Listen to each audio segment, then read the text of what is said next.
Hello दोस्तों, आज इस वीडियो में हम एक रीजनिंग की मैराथन क्लास लेके आए हैं जो RO ARO का एग्ज़ाम होना है 17 दिसंबर को। उसके लिए रामबाण क्लास है, तो इस वीडियो को आप लास्ट तक ज़रूर देखें।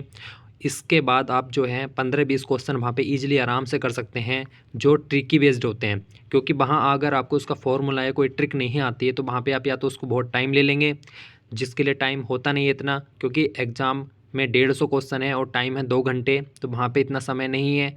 तो आपको ये क्वेश्चन और ये ट्रिक जो है याद होनी ज़रूरी है, तो इसलिए वीडियो को बिल्कुल लास्ट तक देखें, यहाँ से आपको बहुत फ़ायदा होने वाला है।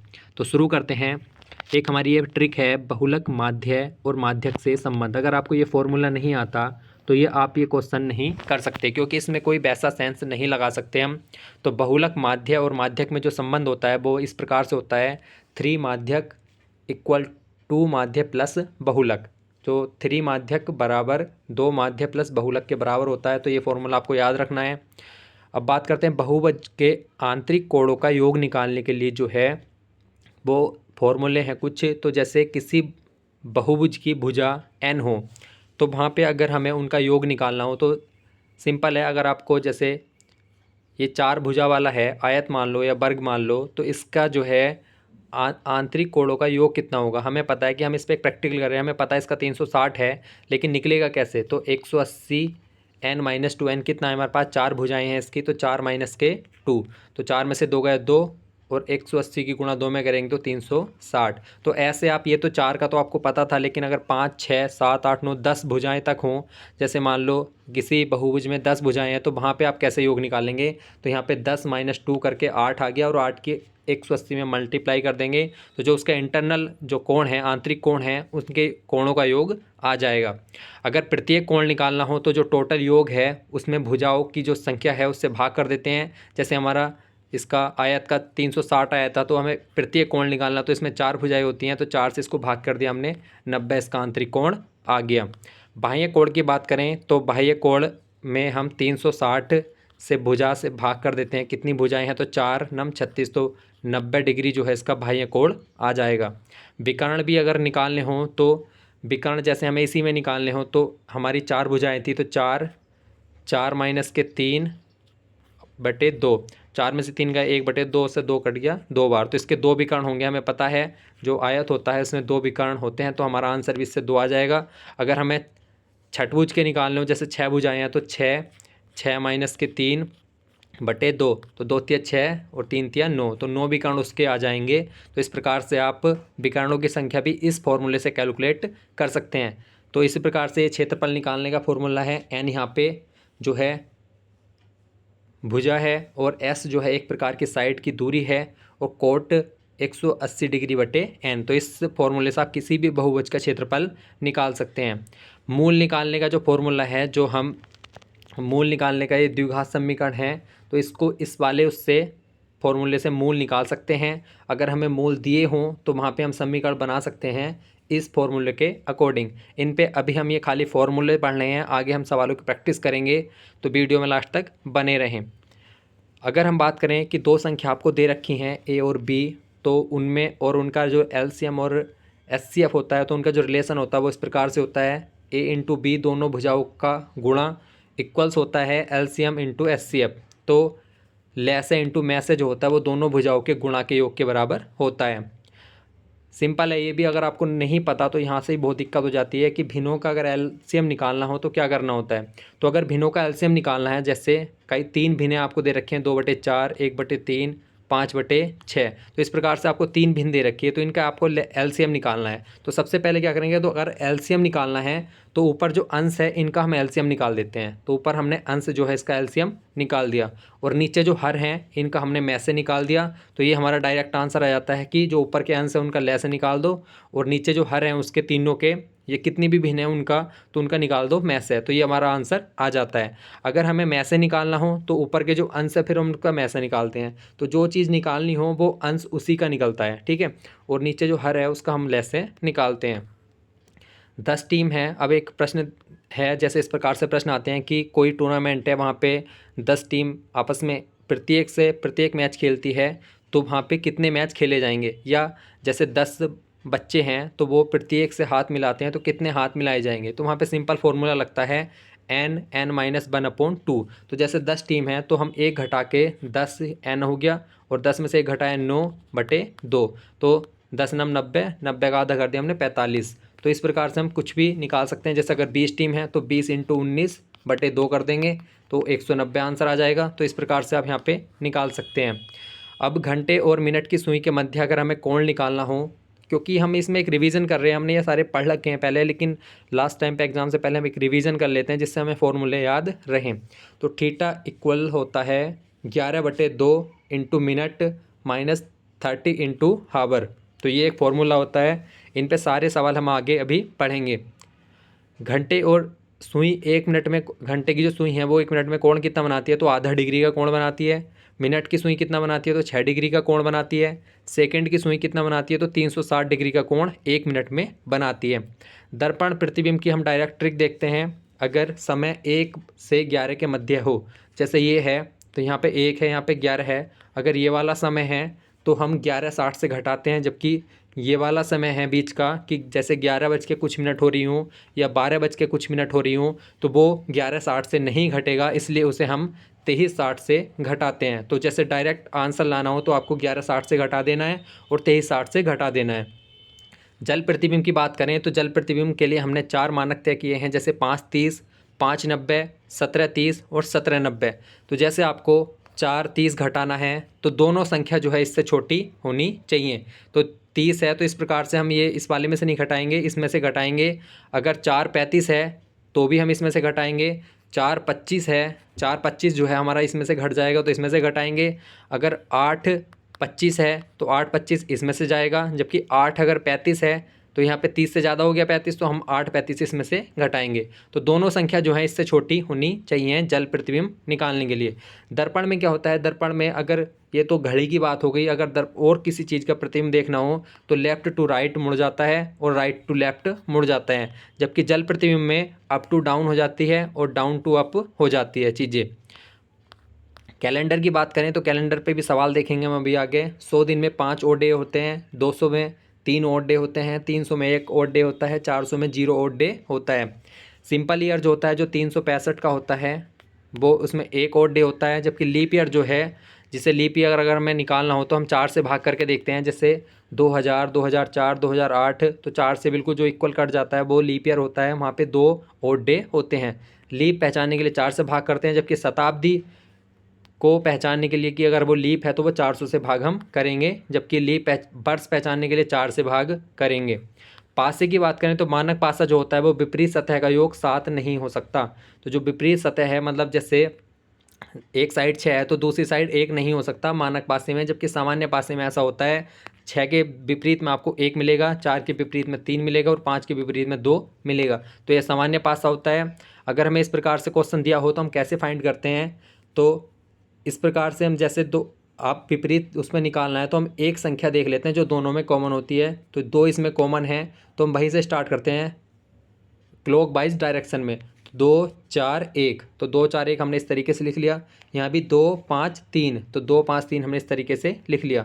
तो 4 के विपरीत में 5 होगा, 1 के विपरीत में 3 होगा और 2 के विपरीत में जो संख्या हमें नहीं पता वो इसके विपरीत में होगी। तो ये हम इस प्रकार से हम पासे के सवाल कर सकते हैं। अब बात करते हैं माध्य, बहुलक, परिसर, ये क्या होते हैं? तो माध्य जो है सभी जो प्रेक्षण हमें दिए होते हैं उनका योग करके और उनकी संख्या कितनी है उससे हम भाग कर देते हैं। जैसे 5 संख्या हमें दे रखी है, 5 3 2 4 6, तो इनका हमें माध्य निकालना, तो पहले हम सबको इनको जोड़ लेंगे और जितनी संख्या है कितनी है 5 है तो उससे भाग कर देंगे तो हमारा माध्य आ जाता है। अगर माध्यक निकालना हो तो कोई हमें जैसे कितने प्रेक्षण दे रखे हैं, तो अगर वो मान लो 10 हैं, मतलब 11 हैं, एन अगर विषम है तो 11 है, तो 11 + 1/2, उन्हें पहले हम आरोही क्रम में रखेंगे, फिर उसके बाद 11 + 1/2 छठवां जो पद होगा वो माध्यक कहलाएगा। अगर संख्या सम है तो हम क्या करेंगे, जैसे मान लो 10 है तो 10/2 पाँचवा पद प्लस 10/2 + 1 मतलब पाँचवा और एक छठा पद। जैसे n की जगह हमने 10 रख दिया तो 2 पंजे 10 हो गया, 5 5 और 1 6, पाँचवा और छठा पद जोड़ के दोनों उसका आधा हम कर देंगे तो वो जो है सम संख्या हो तब हमारा माध्यक किस प्रकार से निकलता है। बहुलक की बात करें तो सबसे ज़्यादा जो अधिक बार आने वाली संख्या होती है वो बहुलक कहलाती है। परिसर या परास की बात करें तो जो अधिकतम मान होता है और निम्नतम मान होता है, अधिकतम मान में से जो निम्नतम मान हम घटाते हैं तो वो परिसर हो जाता है, परास हो जाता है। गुणोत्तर माध्य, हरात्मक माध्य और समांतर माध्य में एक ये फॉर्मूला है कि जो गुणोत्तर माध्य का स्क्वायर होता है वो हरात्मक माध्य और समांतर माध्य के स्क्वायर के मल्टीपल के बराबर होता है। अब हम सवाल देख लेते हैं, धीरे धीरे प्रैक्टिस करते हैं। एक फुटबॉल टूर्नामेंट टीम में 10 टीम भाग ले रही थी। प्रत्येक टीम को अपनी सहभागी टीम से एक मैच खेलना था, तो कुल मैच कितने खेले जाएंगे। तो हमें पता है फॉर्मूला ये होता है n(n-1/2), मतलब जो 10 है उससे एक कम करके गुणा कर दो और उसका आधा कर दो। तो 10 × 9/2, 10 9 90/2 आ गया आंसर हमारा 45। अगला प्रश्न देखते हैं। एक संख्या व उसके व्युत्क्रम के 4 गुना का योग 8 सही 1/2 है, तो वह संख्या क्या है। तो ये जितने भी सारे प्रश्न हैं ये लोक सेवा आयोग ने पिछले एग्जाम में पूछे हुए हैं, भाई हमने उठाए हैं कि कुछ नए प्रश्न अगर हैं आपने यहाँ पे प्रैक्टिस किया घर पे तो वहाँ पे आप आराम से कर सकते हैं, क्योंकि वहाँ पे टाइम भी आपको ज़्यादा नहीं मिलेगा सोचने का। तो इसलिए एक बार घर पर प्रैक्टिस करके ज़रूर जाएँ। तो एक संख्या व उसके व्युत्क्रम के 4 गुना का योग 8 सही 1/2 है। तो हमने क्या मान लिया, संख्या हमने x मान ली, उसका व्युत्क्रम कितना हो गया 1/x हो गया, उसका 4 गुना कर दिया, का योग कितना है 8 सही 1/2, 2 8 16 1 17/2। तो ये हमारी समीकरण बन गई। तो उसके बाद हम क्या करेंगे, हमने क्या किया इसका एलसीएम ले लिया, तो जो हमारा एलसीएम x आ गया, ठीक है। तो हमने फिर उसको x² + 4/x इक्वल हो गया 17/2 का। फिर हमने इसमें क्रॉस मल्टीप्लाई कर दिया, तो 2x² हो गया, 2 चौक 8 हो गया और x जो इधर आ गया 17x। तो 2x² - 17x + 8 हमारी एक समीकरण, द्विघात समीकरण हमारी बन गई। फिर हमें पता है कि ये द्विघात समीकरण का जो है मूल निकालने का फॉर्मूला होता है, तो इसे हमने -b + -b² - 4ac/2 इसमें हमने वैल्यू रख दी। तो -b, तो माइनस का चिन्ह एक ऑलरेडी यहाँ पे है और एक हमारा माइनस का ये हो गया, तो प्लस हो जाएगा 17 आ गया, प्लस माइनस ये हमारा ऐसे आ गया। b कितना है 17, तो 17 का स्क्वायर आ गया, -17 कर लो या प्लस, क्योंकि स्क्वायर में तो वहाँ पे हमें कोई फ़र्क नहीं पड़ेगा। तो -4 हमारा फॉर्मूले का ही है। a कितना है हमारा 2 हो गया, c कितना है हमारा ये हो गया, क्योंकि ये ax² + bx प्लस के c इस प्रकार से इक्वेशन होती है। तो c हमारा 8 हो गया इसमें, और नीचे क्या है 2a, तो 2a कितना है 2। तो इस प्रकार से हमने सोल्व करना है। 17 हमारा ऐसे आ गया, प्लस माइनस 17 का स्क्वायर 289 और 4 दूनी 8 8 64 और नीचे 2 दूनी 4। 17 ऐसे आ गया, प्लस माइनस 289 में से 64 गया 225 बचा बटे 4। 17 प्लस माइनस 225 का वर्गमूल होता है 15, ये हो गया 4। तो हमें एक बार जो है प्लस चिन्ह लेना है, एक बार लेना है माइनस चिन्ह। तो 17 + 15 32 बटे 4, तो 8 आ गया आंसर। 17 - 15 बटे 4, तो 1/2 आ गया आंसर। तो हमारा जो ऑप्शन है 8 और 1/2, तो ये हमारा ऑप्शन सही हो जाएगा। तो इस प्रकार से ये प्रश्न होगा। एक प्रश्न ये भी आ रखा है, तो इस प्रकार के प्रश्न को हम कैसे सोल्व करते हैं, तो हम नीचे से इसको स्टार्ट करते हैं। तो 4 × 4 5/4 आ गया। फिर हमने क्या कर दिया कि इसका, क्योंकि 1/में है तो इसका हमने उल्टा कर दिया, तो 5/4 था तो 4/5 आ गया। फिर 5 × 15 4 19/5, तो फिर 1 के बटे में है तो 5/19 कर दिया। 19 दूनी 38 5 43, तो 1 के बटे में है तो हमने उल्टा कर दिया। 19 दूनी 38 5 43, तो 43 नीचे रहेगा और 19 पहुंच जाएगा ऊपर। तो ये हमारा आंसर, ऐसे हम कैलकुलेट कर सकते हैं। इस पर हमने एक पूरी वीडियो बना रखी है, ये बहुत ही सरल प्रकार की ट्रिक है इसकी। सबसे पहले देखते हैं, ए किसी कार्य को 10 दिन में करता है, बी उसी कार्य को 15 दिन में करता है। दोनों एक साथ कार्य करना शुरू करते हैं, लेकिन 4 दिन कार्य करने के बाद उस कार्य को छोड़ देते हैं। तो जो कार्य बचता है फिर उसको सी आकर उस कार्य को करता है। लेकिन एक कंडीशन और भी दे रखी है कि सी अगर उस पूरे कार्य को अकेला करता तो वो कितने दिन में करता, 12 दिन में। तो हमें तीनों का जो है पता चल गया अलग अलग, कि ए उस कार्य को 10 दिन में करता है, बी 15 दिन में करता है, जबकि सी क्या करता है उसको 12 दिन में करता है। तो तीनों जो है मिलके कार्य ये इस प्रकार से हम करते हैं। तो सबसे पहले इसको जो ट्रिक है देख लेते हैं। इसका हम सबसे पहले एलसीएम निकालते हैं। तो एलसीएम हमारा आ गया 60। फिर हमने 10 से 60 को भाग किया 6 यूनिट, 15 से 60 को भाग किया 4 यूनिट और 12 से 60 को भाग किया 5 यूनिट। तो इसका ये मतलब होता है कि 60 तो हमारा है कुल कार्य है, 60 क्या है हमारा कुल कार्य है। और जो ए करता है एक दिन में 6 यूनिट कार्य करता है, जबकि बी उसी कार्य में 4 यूनिट एक दिन में करता है, सी जो करता है वो 5 यूनिट एक दिन में करता है, और टोटल कार्य कितना है हमारा 60 है। तो अब हम क्या करेंगे, इन्होंने दोनों ने ए और बी ने 4 दिन तक एक साथ कार्य किया और फिर कार्य छोड़ दिया। तो एक साथ एक दिन में कितना कार्य कर रहे हैं वो, 6 और 4 10 यूनिट, मतलब दोनों मिलकर एक दिन में 10 यूनिट कार्य करते हैं। उन्होंने कार्य कितने दिन किया, 4 दिन किया, तो 10 चौक 40 यूनिट उन्होंने काम खत्म कर दिया, जबकि टोटल कार्य कितना था 60 यूनिट। तो 60 में से 40 उन्होंने ख़त्म कर दिया 4 दिन में, अब बचा कितना 20 यूनिट। अब 20 यूनिट अकेला करेगा सी, तो सी जो है वो एक दिन में कितना कार्य करता है 5 यूनिट, टोटल कार्य कितना है 20, तो 20 टोटल कार्य है, सी करता है एक दिन में 5 यूनिट, तो उस 20 यूनिट कार्य को करने में उसे कितने दिन लगेंगे, 4 दिन। सिंपल सा है। अगला प्रश्न है हमारा, 2 ट्रेनें विपरीत दिशा में 120 और 100 किलोमीटर घंटे से चल रही हैं, मतलब विपरीत दिशा में चल रही हैं, ठीक है। तो एक ऐसे चल रही है तो दूसरी इसकी तरफ ही आ रही है, तो ये विपरीत दिशा में हो गई। तो ये 120 किलोमीटर से चल रही है, ये 100 किलोमीटर से चल रही है, इनके बीच की दूरी कितनी है 110 किलोमीटर। तो एक दूसरे को पार करने में इनमें कितना समय लगेगा। अगर पूछा जाता मिलने में कितना समय लगेगा तो आंसर और होगा, जबकि पार करने में जो है वो और होगा। तो 120 दूरी कितनी हो गई, 120 यो है और 100 ये है, तो कितनी हो गई 220 दूरी हो गई, मतलब चाल जो हो गई 220 की हो गई, क्योंकि 120 से आ रही है 100 से आ रही है, तो 220 चाल हो गई। दूरी कितनी है 110, तो दूरी की जगह हमने 110 रख दिया। चाल जो है दोनों की मिल गई ना विपरीत, क्योंकि एक 120 से इधर को आ रही है इधर से, और एक 100 किलोमीटर से इधर से आ रही है, तो दोनों की आपस में जुड़ जाएगी। अगर दोनों एक साइड में चलती तो एक दूसरे में से घट जाती। तो दूरी हो गई, वो चाल हो गई 220 और दूरी हो गई 110, तो समय निकल गया हमारा यहाँ पे 30 मिनट, क्योंकि 110 से 220 को भाग किया तो 1/2 आ गया घंटे में, तो 1/2 घंटे का होता है 30 मिनट। तो 30 मिनट जो है वो उनको मिलने में समय लगेगा। जब ये दोनों आपस में आ रही हैं तो सामने से जब ये एक दूसरे के पास आएंगे तो मिलने में समय लगेगा, लेकिन जब इनको क्रॉस करने का पूछा गया है कि पार करने में समय लगेगा, तो जो रेलगाड़ी की लंबाई है तो उसको भी तो एक दूसरे को पार करने में कुछ समय लगेगा। तो यहाँ पे हमारा जो आंसर है वो 30 मिनट ना होकर ये नहीं होगा, आंसर 30 मिनट से अधिक लगेगा, तो बी आंसर हमारा यहाँ पे होगा। एक वृत्त की त्रिज्या 10% की वृद्धि हो जाती है तो वृत्त के अंदर निर्मित वर्ग की भुजा में भी 10% की ही वृद्धि हो जाएगी, ये सिंपल है।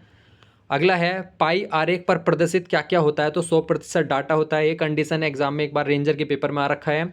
100% डाटा, 360% कोण और वृत्त आकार होता है। तो अगर पाई आरेख है तो उसका वृत्तीय आकार होगा, 360 डिग्री का उस पर कोण बनता है और 100% डाटा उसमें दिया होता है।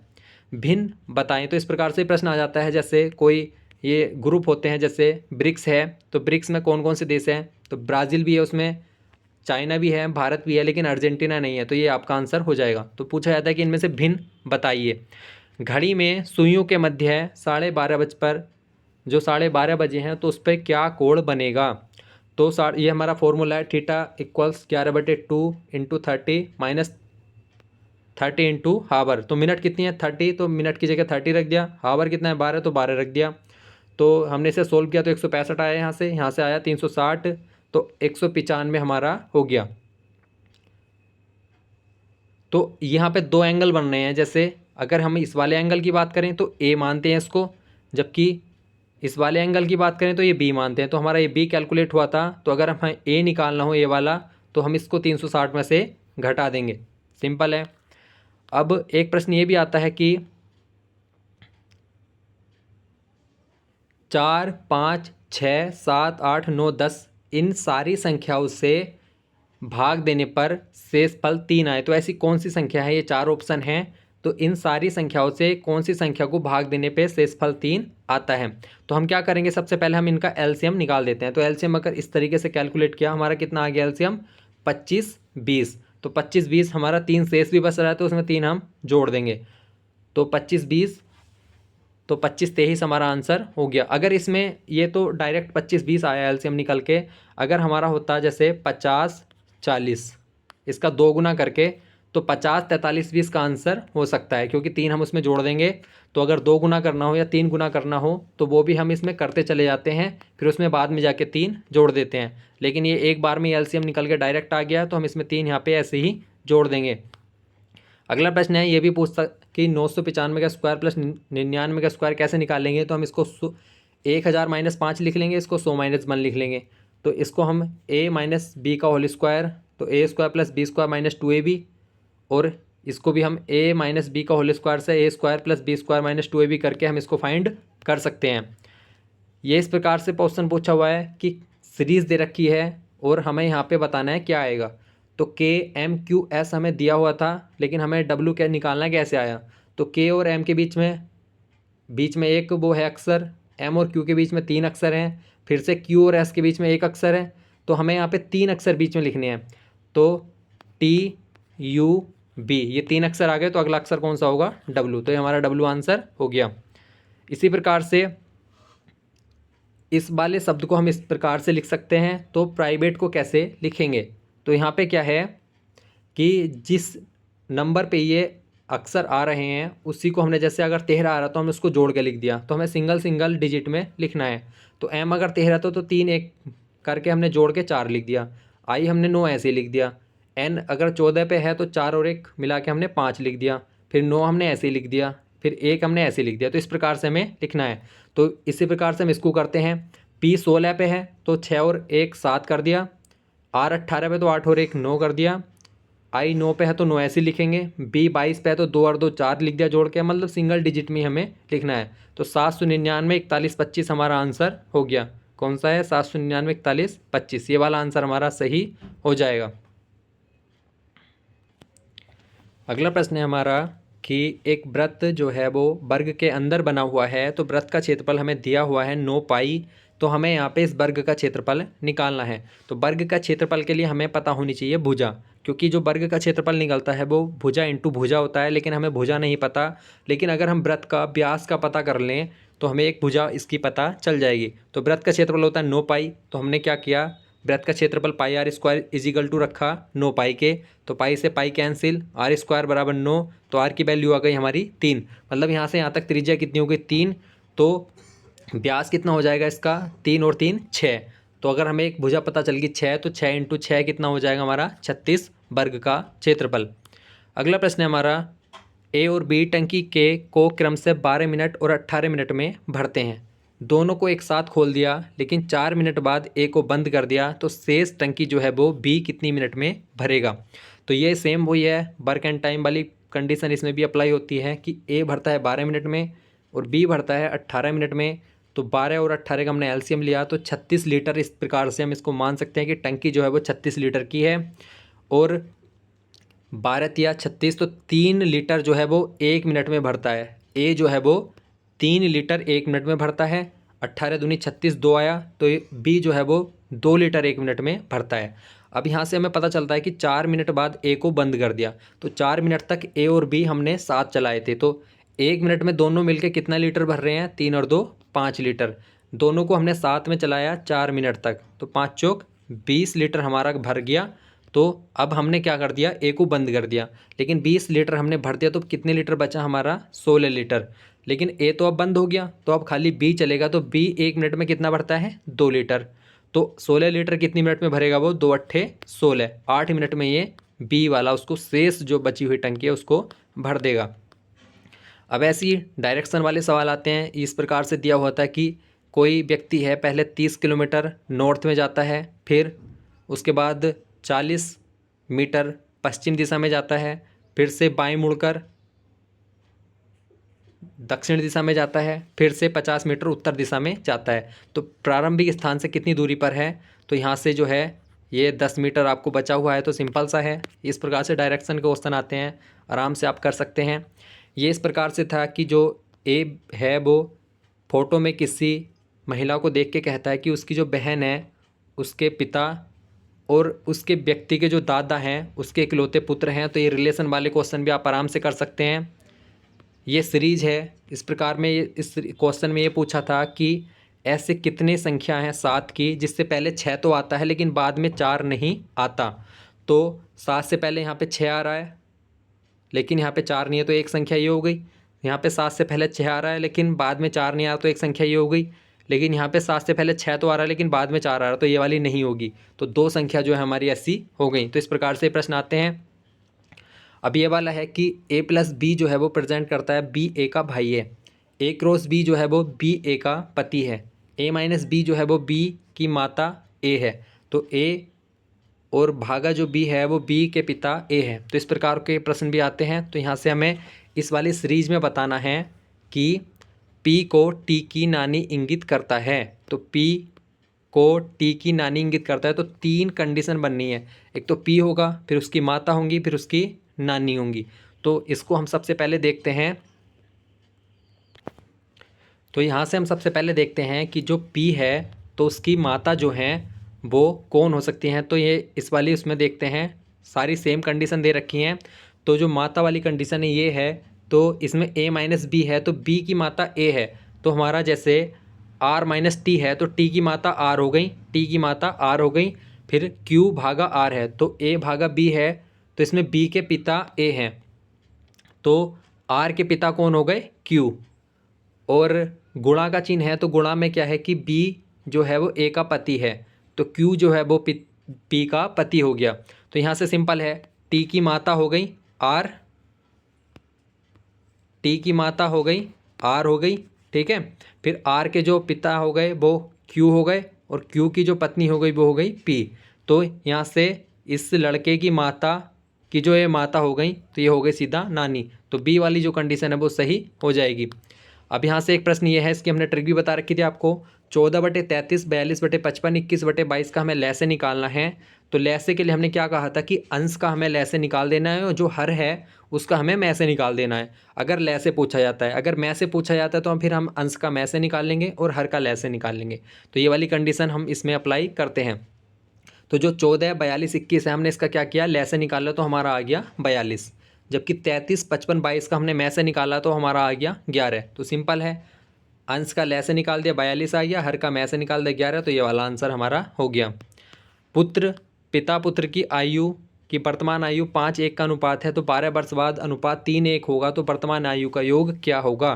तो ये वाले प्रश्न कैसे करते हैं, तो पिता पुत्र की आयु की वर्तमान आयु हमने क्या किया, क्योंकि अनुपात में दे रखा है तो हम इसको क्या करेंगे, 5x और x मान लेंगे। तो सबसे यही बात है कि 5x/x अनुपात हमने कर दिया। फिर 12 वर्ष बाद की कंडीशन, तो 12 वर्ष बाद दोनों के साल बढ़ेंगे, तो 12 इसमें जोड़ दिया, 12 इसमें जोड़ दिया, तो अनुपात फिर कितना हो जाता है, 3:1। तो यहाँ पे हम क्या करेंगे, क्रॉस मल्टीप्लाई कर देंगे, 5x/12 में 1 की मल्टीप्लाई, और 3x × 36 हो जाएगा। फिर हम इसको इक्वेशन को सॉल्व कर लेंगे, तो x = 12 आ गया। तो शुरू में 5:1 था, तो x की वैल्यू हो गई 1x, तो ये 12 हो गया, ये कितना हो गया, 12 पंजे 60। तो इनका वर्तमान आयु का योग पूछा है, तो दोनों को हम जोड़ देंगे, तो 60 + 12 = 72। तो ये हम सिंपल में शुरू में ऐसे ही करते हैं, x माना हमने, फिर उसको 5x/x हमने कर दिया, फिर दोनों में 12 जोड़ दिया और अनुपात 3 हो गया, फिर हमने क्रॉस मल्टीप्लाई करके सोल्व कर लिया। एक प्रश्न इस प्रकार से आता है कि जो टोटल हैं वो 500 हैं, उसमें से ठीक 2 विषय में जो विशिष्ट प्राप्ति सब्जेक्ट में किसी ने की है, तो वो कितना होगा। तो 2 सब्जेक्ट का जो है वो दोनों में कॉमन कौन कौन से हैं, तो एक तो ये 15 वाला हो गया, एक 12 वाला और एक 13 वाला। लेकिन जो ये 11 है बीच में, वो तीनों में कॉमन है, और 50, 42, 47 ये 1-1 में है। तो हमें निकालने हैं 2-2 वाले। तो 2-2 वाले कौन कौन से आ रहे हैं, तो एक तो 12, 15 और 13। तो हमने जोड़ा तो कितना आया हमारा 40। टोटल कितने हैं 500। तो हमने इसकी परसेंटेज निकाल देंगे, 40/500 × 100। तो 100 पंजे 500 और 5 अट्ठे 40। तो 8% बच्चे ऐसे हैं जिन्होंने 2 सब्जेक्ट में जो है विशिष्टता प्राप्त की हुई है। आदमी धारा के साथ 15 किलोमीटर तथा विपरीत में 7 किलोमीटर जाता है, तो 2 घंटे लगते हैं। तो धारा की चाल कितनी होगी। तो हमें पता है कि आदमी धारा के साथ जा रहा है, तो जुड़ जाएंगी। मतलब आदमी की धारा मान लो आप x, और मतलब आदमी की जो चाल मान लो वो x मान लो, और धारा की जो चाल है वो मान लो y। तो दोनों को अगर एक साथ जा रहे हैं तो दोनों जुड़ जाएंगे, तो x + y = हो गया 15 के। विपरीत में जा रहे हैं, मतलब एक ऐसे जा रहा है तो एक ऐसे, तो जोर ज़्यादा लगाने पड़ेंगे आदमी को, तो वो निगेटिव हो गया, x - y = 7। तो हम इस इक्वेशन को सोल्व कर लेंगे। 22 से 22 कैंसिल हो गया, x जुड़ गया, तो 2x, 15 और 7 22। तो 2 इधर डिवाइड में चला गया, तो x की चाल आ गई 11। अगर x की चाल 11 है, तो इस समीकरण में रख के हम x की 11 तो y की कितनी आ जाएगी 4। y की आ गई हमारी 4। लेकिन घंटे कितने लग रहे हैं, 2 घंटे लग रहे हैं। तो 1 घंटे में कितनी चाल होगी, इसका हम आधा कर देंगे, 2 किलोमीटर/आवर। 25 अगस्त को गुरुवार है, उस माह में सोमवार की संख्या कितनी होगी। तो 25 अगस्त को गुरुवार है, तो सबसे पहले हम क्या करेंगे, हर 7वें दिन आता है, तो 18 को गुरुवार हो गया, फिर आ गया 11 को गुरुवार, फिर हो गया 4 को गुरुवार। तो 4 को गुरुवार है तो फिर हम 3 का बुधवार हो गया, 2 का मंगल हो गया और 1 का हो गया सोमवार। तो हमें पता चल गया उस महीने में 1 तारीख को सोमवार है। तो 1 7 8, 7 15, 7 22 और 7 29। तो एक महीने में 5 सोमवार हमारे इसमें हो जाएंगे। एक विद्यार्थी सही उत्तर के लिए 4 अंक मिलते हैं और गलत उत्तर के लिए उसे 1 अंक घट जाता है। तो उसने 60 क्वेश्चन किए और नंबर कितने मिले उसे, 130। ये सारे क्वेश्चन जो है लोक सेवा आयोग ने पूछे हुए हैं, इसलिए इसी प्रकार से क्वेश्चन वहाँ पे आते हैं एग्जाम में, लेकिन संख्या चेंज हो जाती है। अगर आपने घर पे इनकी प्रैक्टिस की हुई है तो वहाँ पे आप आराम से इजीली इसको कर सकते हैं। तो यहाँ पे हम इस क्वेश्चन को कैसे करेंगे, तो एक विद्यार्थी सही उत्तर के लिए 4 अंक मिलते हैं, गलत उत्तर के लिए 1 घट जाता है। उसने टोटल क्वेश्चन कितने किए, तो 60 क्वेश्चन किए। तो सही क्वेश्चन जो है उसने x किए और गलत क्वेश्चन जो किए उसने y किए।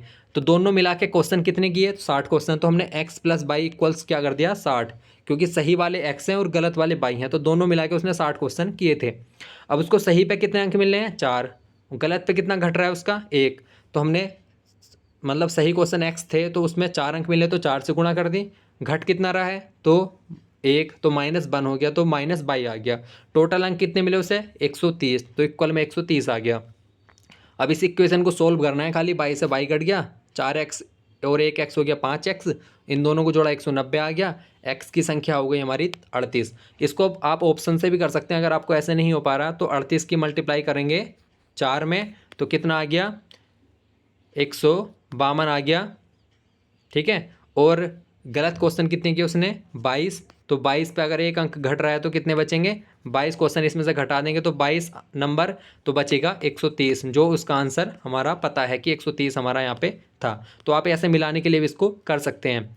अगला प्रश्न है, 40 लड़कियों की एक पंक्ति है जिसमें दाईं ओर से बाणी जो है वो 14वें स्थान पे है, उसका स्थान बाईं ओर से कितना होगा। तो इसने कहा है कि दाईं ओर से जो है बाणी 14वें स्थान पे है, तो यहाँ से तो 13 बच्चे यहाँ पे थे, 14वें नंबर पे जो है वो बाणी है, ठीक है। तो जब 14 नंबर पे है यहाँ से, तो इधर को 26 बच्चे और बचेंगे, क्योंकि 14 तो इधर को बचे तो 26 इधर को है। तो उसने पूछा बाईं ओर से कौन सा स्थान है, तो 26 बच्चे तो ये हैं, लेकिन 27वें नंबर की तो होगी बाणी, तो इधर से कौन सा स्थान होगा उसका, 27वें नंबर का। तो इस प्रकार से भी आप कर सकते हैं इसको।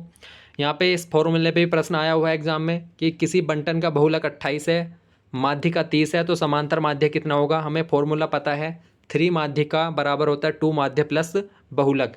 तो माध्य का कितनी है, 30, तो 30 से 90 आ गया, और जो बहुलक है वो इधर हम इंडिकेट माइनस में ले जाएंगे, तो हमारा बहुलक 28 इधर माइनस में हो गया, तो 90 में से 28 गया, हमारा 62 आ गया, और 2 माध्य इधर बचा, तो 2 इधर भाग में आ जाएगा, तो m बराबर हो गया 31। किसी बंटन के समान लंबाई के सतत वर्ग अंतरालों के मध्यमान किस प्रकार से निकाले जाते हैं। तो सबसे पहले हमें देखना है कि 25, 34, 43, 52, 61, 70 ये एक बंटन हमें दे रखा है। तो अगर हम ये निकला कैसे, ये मध्यमान है, मतलब बंटन का जो मध्यमान है वो इस प्रकार से निकला है। तो मतलब कोई से भी 2 अंतराल होंगे उसका ये मध्यमान होगा, मतलब उन दोनों को जोड़ के 2 से भाग किया होगा। तो सबसे पहले अगर हम इसको करें तो इन दोनों को जोड़ के 2 से भाग करेंगे तो 25 नहीं आ रहा हमारा, क्योंकि पहला पूछा इन्होंने, ठीक है। 25 और 34 को जोड़ के भाग करेंगे तो भी हमारा 25 नहीं आ रहा। 20 और 30 को जोड़ के भाग करेंगे तो हमारा जो है 25 तो आ रहा है, लेकिन हमें पता है कि इनके बीच में गैप कितना है, वो है 10 का, लेकिन इनके बीच में कितना है, वो है 9 का गैप। तो ये भी देखना है, 25 और 9 34, 34 और 9 43, 43 और 9 52।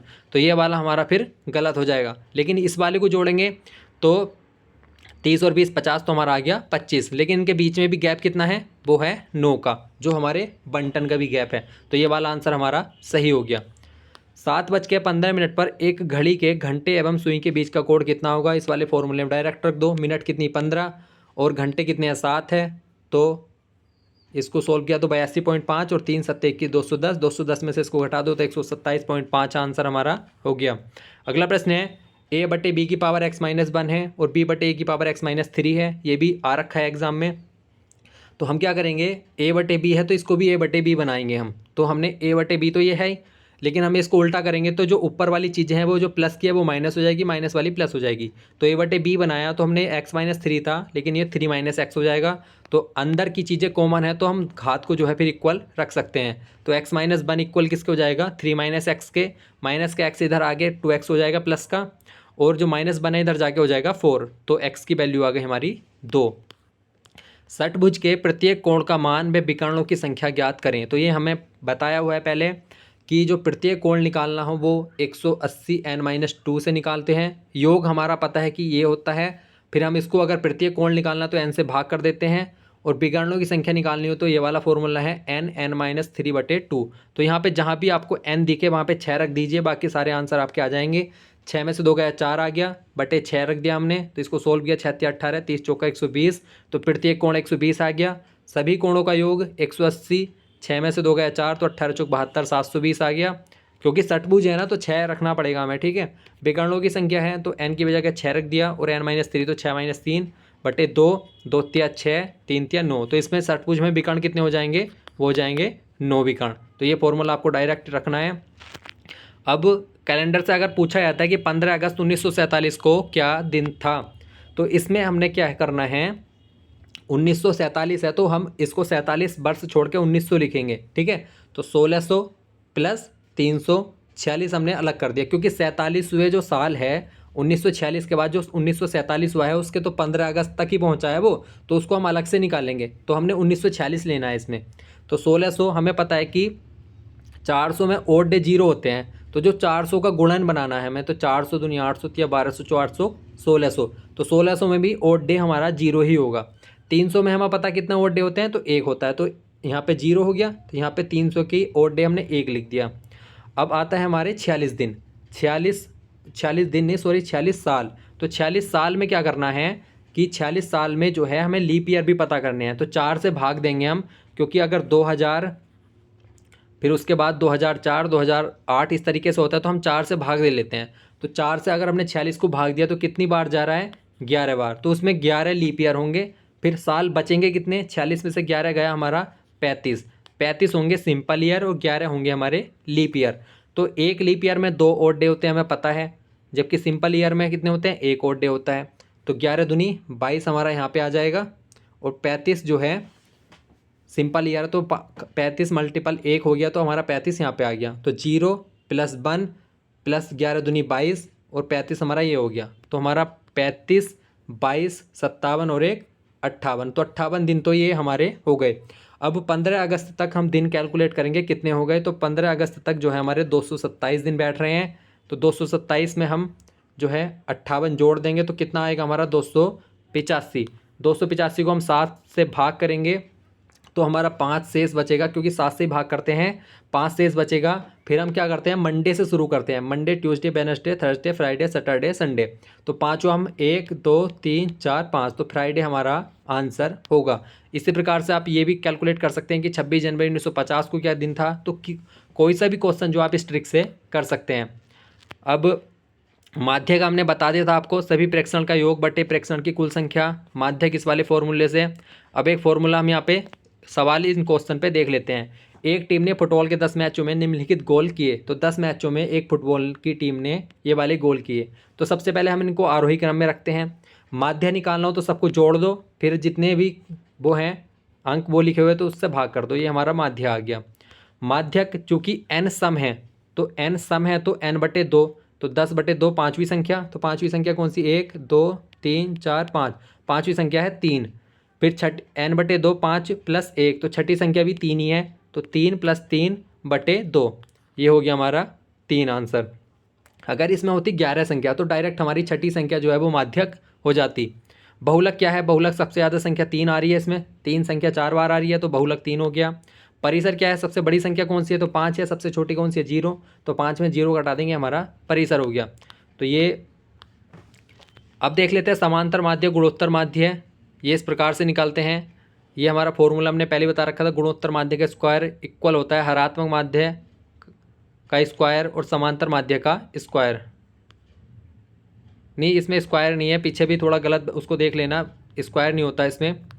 तो यहाँ पे हम क्या करेंगे, समांतर माध्य हमारा ऐसे निकलता है जैसे हम निकालते हैं। गुणोत्तर माध्य के लिए हम क्या करेंगे, 3 9 27 81 243 का गुणोत्तर माध्य निकालना है, तो हमने 3 के मल्टीपल में इसको कर लिया। जितनी संख्या है वो 5 हमारी ऊपर आ जाती है, तो 3 की पावर 15 और ऊपर आ गया 5, तो 3 की पावर 3 इंटू 5 कर लेंगे हम, ठीक है। तो 5 से हमारे 5 कट जाएगा, तो 3 की पावर 3 बचेगा, तो आ गया हमारा 27 आंसर। 8 और 12 का हरात्मक माध्य निकालना है, तो 2x/x+y फॉर्मूला होता है।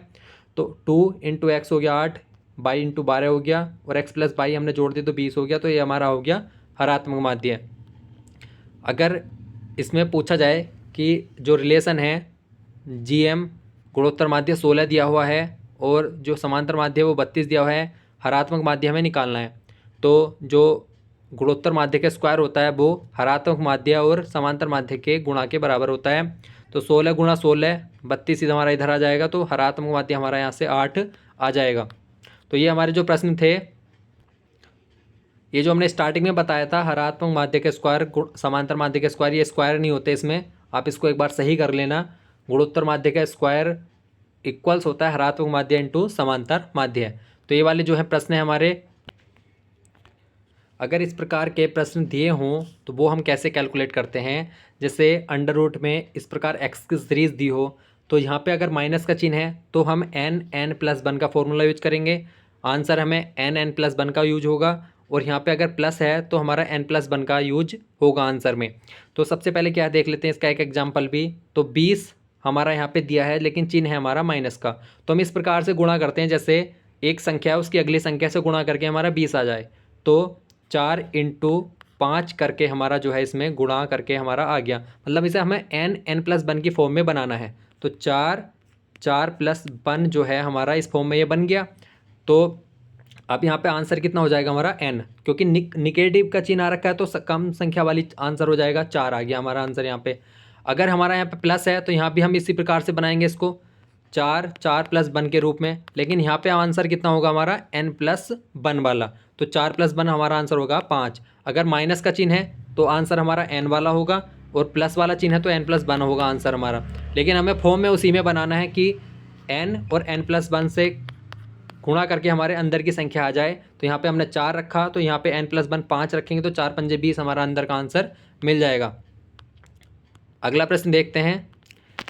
एक प्रश्न इस प्रकार से पूछ लिया जाता है कि किसी परीक्षा में p% अंक प्राप्त करता है और x अंक से अनुत्तीर्ण हो जाता है, उसी परीक्षा में एक अन्य छात्र q% अंक प्राप्त करता है और y से अंक से अधिक होता है, मतलब p% अंक प्राप्त करके x अंक से अनुत्तीर्ण हो जाता है, अन्य छात्र q% अंक प्राप्त करता है और y जो अंक है वो ज़्यादा ले आता है। तो हमें क्या करना है, एग्जाम्पल देख लेते हैं।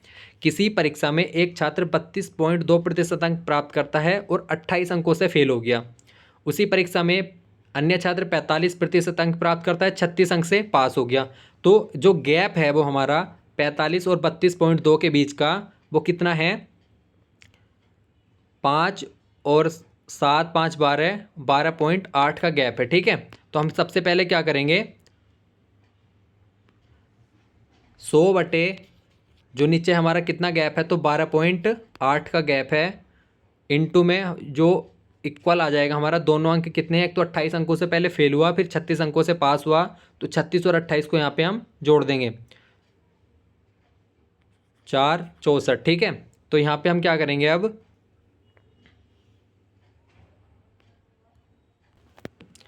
तो यहाँ पे 12.8 हमारा आ रहा है, तो 12.8 से जब हम इसको काटेंगे तो 8.5 आ जाएगा, और इसकी मल्टीप्लाई 64 में कर देंगे तो सीधा हमारा आंसर आ जाएगा 500। तो पूर्णांक पूछा था इसमें, हमारा 500 पूर्णांक आ जाएगा।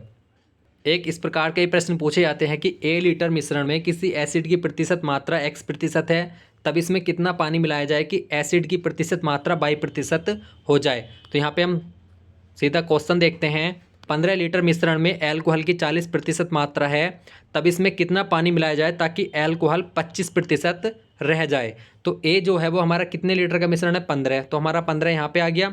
एल्कोहल 40% था तो 25% रह जाए, तो हम 40 में से 15 घटा देंगे, और नीचे जो बाद में रहने वाली मात्रा वो लिखेंगे। तो हमारा सीधा आंसर है 40 में से 25 15 इंटू 40 में से 25 गए 15 बटे नीचे कितना है 25, तो 5 तिया 15 और 5 तिया 15, तो 3 तिया 9 लीटर हमारा आंसर हो गया। अगर 9 लीटर हम इसमें अधिक पानी मिला दे तो जो एल्कोहल की मात्रा वो 40 से कितनी रह जाएगी, 25 रह जाएगी। एक प्रश्न का ये भी आ सकता है क्योंकि ये मैथमेटिकल प्रश्न है लेकिन रीजनिंग से रिलेटेड है तो इसलिए आ सकते हैं प्रश्न। कक्षा के 15 छात्रों की औसत आयु 18 है। तो या अगर आपको ये फॉर्मूला भी ध्यान ना रहे तो आप इसको डायरेक्ट भी कर सकते हैं। तो 18 की 15 में गुणा की हमने, कितना आया, 15 दही 150, 18 दही 180 और 18 पंजे 90, तो 270 हमारा आ गया। अब इसमें एक शिक्षक की आयु और मिला दी तो जो औसत में वृद्धि कितनी हो गई, वो 2 की वृद्धि हो गई। मतलब औसत कितना था, 18 था, तो वो हो गया 20। पहले 15 छात्र थे, एक शिक्षक और मिल गया तो कितना हो गए 16। तो 16 दूनी 32, 320 हो गया टोटल। यहाँ पे कितना था 270, तो 320 में से 270 घटाएंगे 50 साल। मतलब उस शिक्षक की आयु कितनी थी, तो उन शिक्षक की आयु थी 50 वर्ष। तो हमारा 50 वर्ष यहाँ पे आंसर हो गया। इस प्रकार से भी आप इस प्रश्न को कर सकते हैं। तो ये जो रीजनिंग थे, इस प्रकार के क्वेश्चन आपको आरओ एआरओ एग्जाम में मिलेंगे, जहाँ पे आप इसको एक बार घर से प्रैक्टिस करके जाएंगे तो वहाँ पे आप अच्छे से कर सकते हैं। 50 नंबर का है जो प्री क्लियर करने में बहुत महत्वपूर्ण रोल प्ले करता है। 1/3 जो है एग्ज़ाम का यही है रीजनिंग मैथ। और इसमें जो मैथमेटिक्स बैकग्राउंड के बच्चे हैं वो 45 प्लस तक का स्कोर करते हैं। तो अगर आपकी रीजनिंग मैथ थोड़ी कमज़ोर है तो थोड़ा घर पर प्रैक्टिस कीजिए, 4-5 दिन है अभी, और अच्छा स्कोर वहाँ पे किए। सभी को ऑल द बेस्ट, धन्यवाद।